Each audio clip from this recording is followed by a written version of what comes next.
The Godfather of Harlem is quite a popular TV show these days, claimed to be based on the life of Ellsworth Bumpy Johnson. In reality, it has virtually nothing to do with the real story.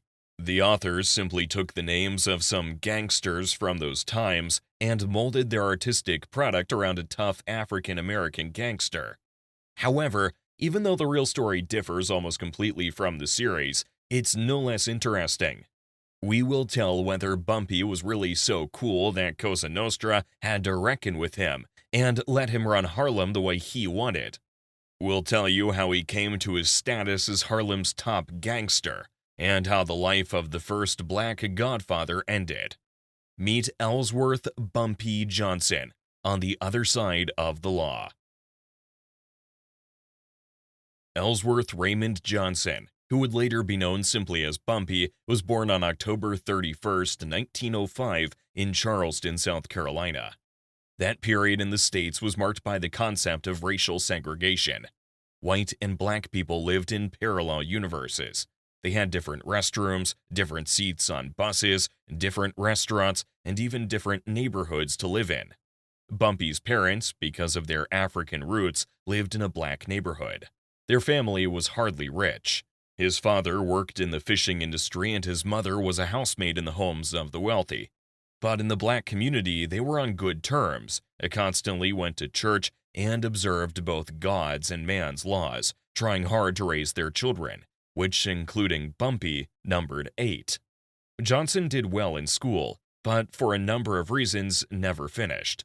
One of them was a move to New York at the age of 14. Initially, 2 of his sisters went there to help their mother with her maid work. She combined her work in New York and Charleston, and they ended up staying there to live. Then, Bumpy's older brother was sent to New York after he was accused of murdering a white man in South Carolina. To save him from getting lynched, which was not uncommon in those days, his parents relocated their son elsewhere. Finally, in 1919, Bumpy also set foot in the land of the Big Apple and was placed with his father's sister in Harlem. By the time Johnson arrived, Harlem represented one of the largest African American communities in the country. Just as the Italians had Little Italy, so the blacks had Harlem. They had been gradually gathering here since the late 19th century. At first, the local white population tried to resist their resettlement, but eventually by the mid-1910s, for multiple reasons, they were outdone. Then, when most of the residents were already black, white businessmen who ran various stores and restaurants in the area raised the alarm. They sought the help of Irish gangs to determine who could work in Harlem and who could not. This, in turn, also led to a clash between the Irish and black gangsters, with the black side emerging victorious. However, I must stipulate here that this had more to do with West Harlem. East Harlem was long dominated by Italian residents, and Italian mobsters would retain their influence there for most of the 20th century, even spilling over to the west side as well, but more on that later. Now, back to Bumpy. He didn't have it easy in New York at first. His accent, small stature, and the bump on his head that gave rise to his nickname were causes for ridicule and mockery. Johnson responded with his fist. By nature, he had good reflexes and a good punch, even though he had a small build. So, more often than not, he came out of such skirmishes on top. Even his first encounters with childhood best friends, some of which later became the backbone of his gang, happened in a fight. Bumpy was on his way to school when he stopped to watch the local boys play dice in the street.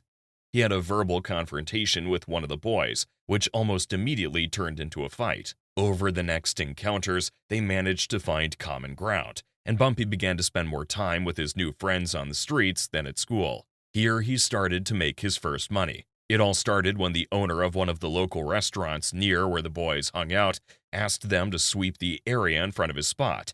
In return, he fed them a hearty lunch. The boys immediately realized that they could get more than just lunch, and in a matter of weeks they had several customers who would bring them in their first earnings. But for some reason, they didn't delve further into the legal side. After a couple of years, instead of sweeping, they decided to run the shops and stores. The top gangster in West Harlem at the time was William "Bub" Hewlett. He was among those who had managed to repel an invasion from Irish gangsters and was now being paid to protect much of the local business. It was inevitable that Bumpy and his friends would run into him if they suddenly decided to start extorting money from these businessmen. Legend has it Bumpy met Bub outside a convenience store that his crew had taken under their protection. The young Johnson told Hewlett that they were now in business too, and he had to deal with them. Bub was supposedly impressed with the young man's audacity and took him into his gang. Whether this was the case or not, I can't say with complete certainty, but it all sounds like a scene from a not-so-great movie. We have the fact that Johnson then began extorting money from Harlem businesses. We also know that he started working for Hewlett.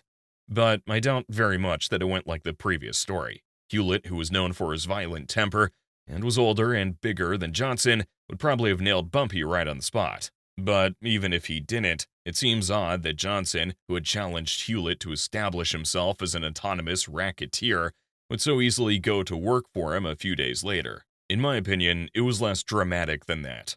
Bumpy and his friends probably just joined Hewlett's gang and started racketeering after that. In any case, this is just my theory. If anyone prefers the legend, then go ahead. The result is all the same. Johnson got into crime. In addition to working as a shooter for Hewlett, Bumpy and his buddies got into burglary, and he later became a part-time bodyguard for the owners of illegal lotteries, called numbers rackets. It was this occupation that brought him together with Stephanie St. Clair, whose acquaintance was one of the reasons why he got involved in the war against the Jewish gangster, Dutch Schultz. But before we get to those events, we need to talk about illegal lotteries themselves. The phenomenon of illegal lotteries among the black population of the United States was known since the mid-19th century, but it became more widespread in the early 20th century, when a simpler system of determining the winner was introduced. To make sure you understand exactly what I mean, I'll explain it with an example. The numbers racket consisted in the fact that there was a certain set of numbers, for example, 100. A person would come to the lottery master, who was called a banker, and bet on any number from 1 to 100. If he or she guessed right, they would receive $100 from a conditional bet of $1. Initially, the winning number was chosen by what's conventionally called a bingo system. That is, there was a set of balls with numbers on them, for example. Then the banker took out a few, and from there the winner was chosen. It was inconvenient for the bettors because the system was not very transparent, and there could be rigging. Everything changed at the beginning of the 20th century when they invented a way to tie the winnings to the results of races at a racetrack or trade on the stock exchange. That is, to things that anyone could see in any newspaper. This increased confidence in the lottery, and more people tried their luck this way.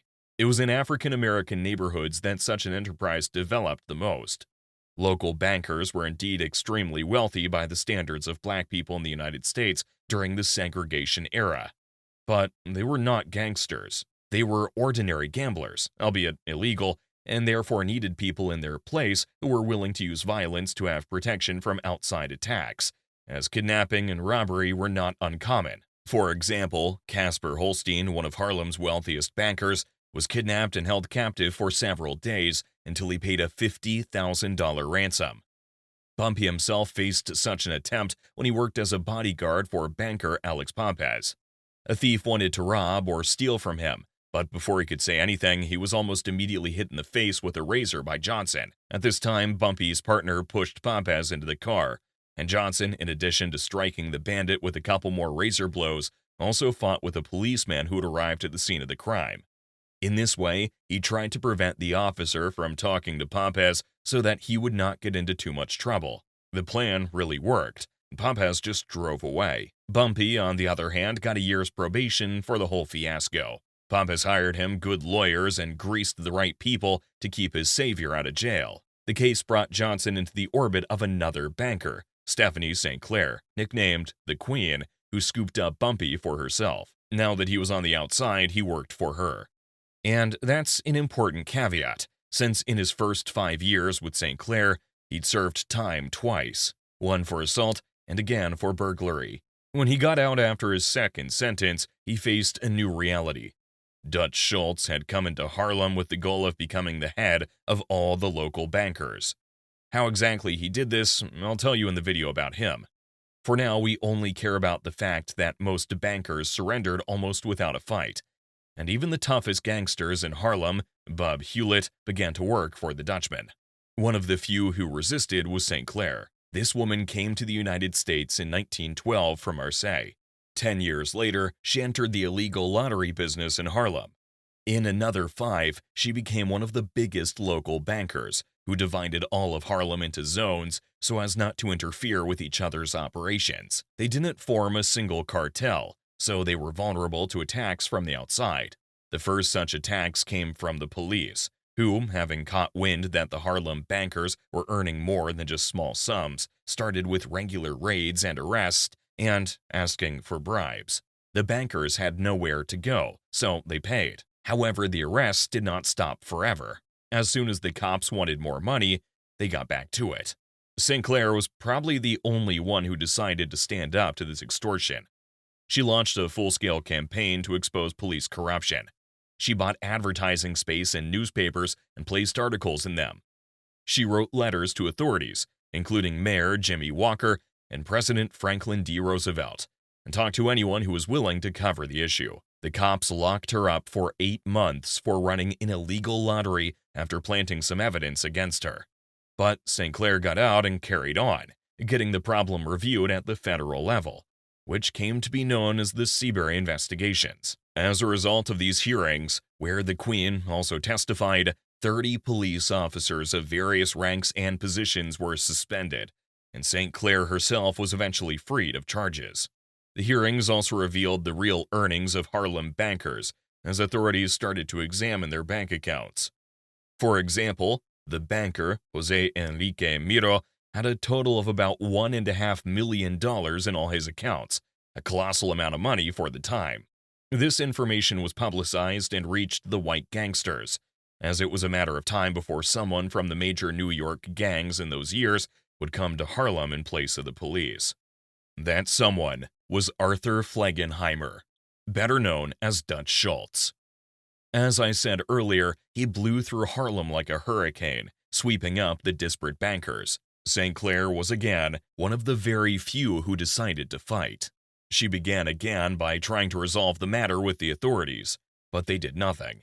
She then tried to get the local bankers to unite and fight back, but only a tiny handful of brave men responded. Most thought they couldn't win, since Schultz had corrupt ties to the authorities and an impressive number of soldiers, so he could cover Harlem from all sides. Then she acted the same way as Schultz. If no one would respond to her offers of unity, St. Clair would start her own campaign of terror against the bankers who joined Schultz. That's when Bumpy was released. The Queen's behavior soon forced Schultz to go to extreme measures, and the hunt for her was on. St. Clair went into hiding, but she wasn't going to stop fighting, even though everyone thought that she had already effectively lost. Hewlett called Johnson to work for Schultz and promised good money for him to run the bankers who had agreed to pay Dutch. But Bumpy rejected his offer and sided with St. Clair. He assembled a small team of proven fighters and began a guerrilla war in Harlem against Schultz and his protege, Hewlett. Bumpy and his boys calculated when and where Dutch's men would arrive in Harlem, strike, then go underground again. At the same moment, Bumpy was himself being hunted by Hewlett. They had several shootouts during this conflict, but none resulted in serious consequences. In 1932, Hewlett was locked away, so neither of the pair fell victim to the conflict. Hewlett was replaced by a guy named Ulysses Rollins. Bumpy had a fierce knife fight with him, which he won. Rollins, not even waiting for the scars to heal, decided to get revenge. He escaped from the hospital, found Johnson in a bar, and shot him with a gun. The bullet went through his hat, not harming Bumpy in any way, but it killed a woman who was standing right behind him. Rollins was immediately arrested by a policeman who was in the bar at the time, and that effectively got rid of Johnson's enemies among African-American gangsters. Despite the partisan war against Johnson and St. Clair, Schultz was clearly winning by 1935. But for a number of reasons that I'll save for the Dutchman video, he was taken out by other white gangsters. After that, control of the illegal lottery there went to the Mafia family, which you all know now by the name Genovese. In charge of this segment was Captain Michael Coppola. He would later be replaced by Tony Salerno. According to legend, after the murder of the Dutchman, there were long negotiations about how everything would be organized in Harlem between Bumpy and Charles Luciano, who was then the boss of this mafia family, and supposedly Johnson was given almost complete autonomy. In my opinion, that's exactly how the story went.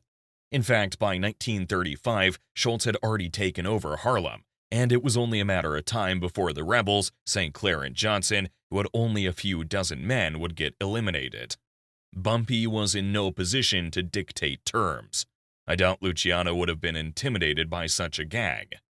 He'd been through a couple of mafia wars, ran a mafia family of hundreds, and his consigliere by the name of Frank Costello was a string puller in New York politics. He could have gobbled Johnson up without a choke, so I think Bumpy was simply given an ultimatum. Either you cooperate with us, or we'll take you out. And this time, he chose to cooperate. Among the black gangsters in Harlem, though, Johnson had really become the toughest at that point.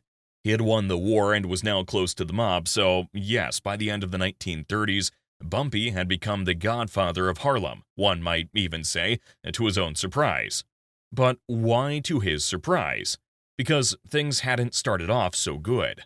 When he went to war with Schultz, Johnson was actually a petty thief and bodyguard for St. Clair. And now that the war was over, he defeated key local gangsters and taken the place of St. Clair, who had retired from crime. But he didn't get to enjoy his newfound status for long. Already in 1937, he received 10 years for assault.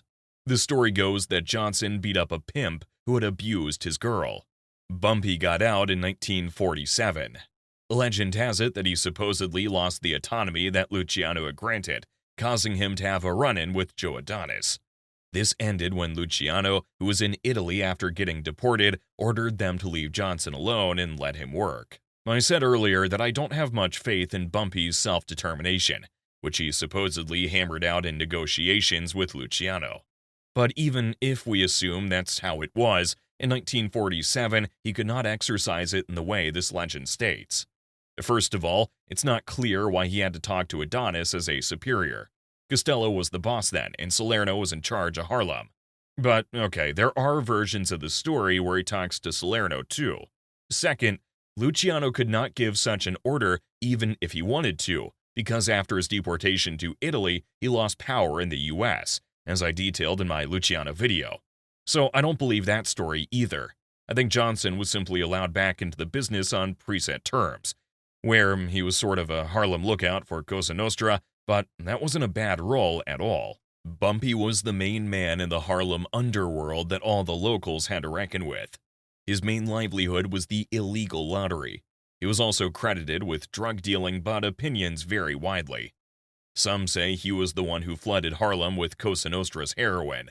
Others say that Bumpy himself never dealt with the drug, but was just a kinda overseer for local sales, receiving a percentage from them. Still, others deny Johnson's connection to heroin, but suggest that Bumpy was involved in cocaine. They say that heroin was a plague that tormented the whole of Harlem, and for moral reasons, Johnson didn't want to work with it. But cocaine, which was sold mainly to bohemian types and was considered in those days a great drug for parties, was quite normal to push. However, whether he did it or not, he still served time for drug trafficking. Once again, Bumpy went to jail in 1952, just 5 years after being released for his last offense. It largely happened because of a guy named Frederick Flash Walker. Johnson met him in 1948 through mutual acquaintances who strongly implored Bumpy to help the kid with a job. He was willing to do anything, and so Johnson assigned him to help his wife around the house.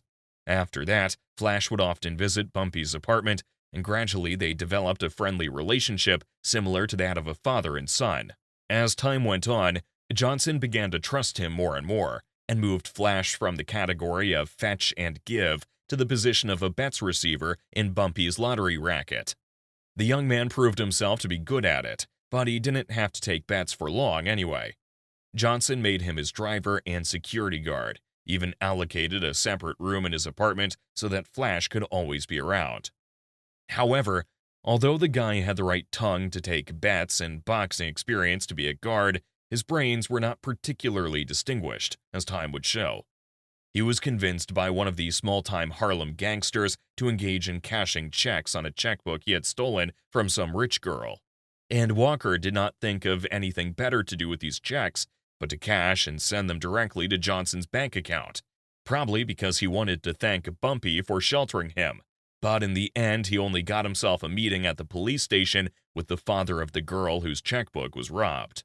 Johnson settled the case, paying back all the stolen money with a small compensation, but was extremely angry with Walker.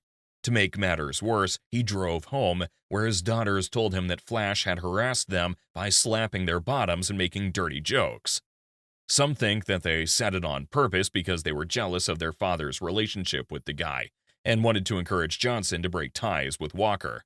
But nothing like that actually happened. Again, whether it was true or not, we'll never know, but we do know what happened next. Bumpy's blinders finally fell, and he went looking for Flash. When he found him, he beat him severely and ordered him not to come near him or his family. Walker tried to apologize for the checks and explained that he had not touched Johnson's girls, but he was adamant.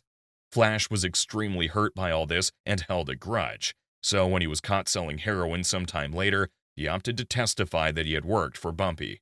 The authorities decided to use him to nail Johnson and try to reach wholesale blow suppliers from Cosa Nostra through him. Bumpy was uncooperative, out on bail and awaiting trial, continuing his ordinary life in Harlem. One day, he had a confrontation with a local pimp.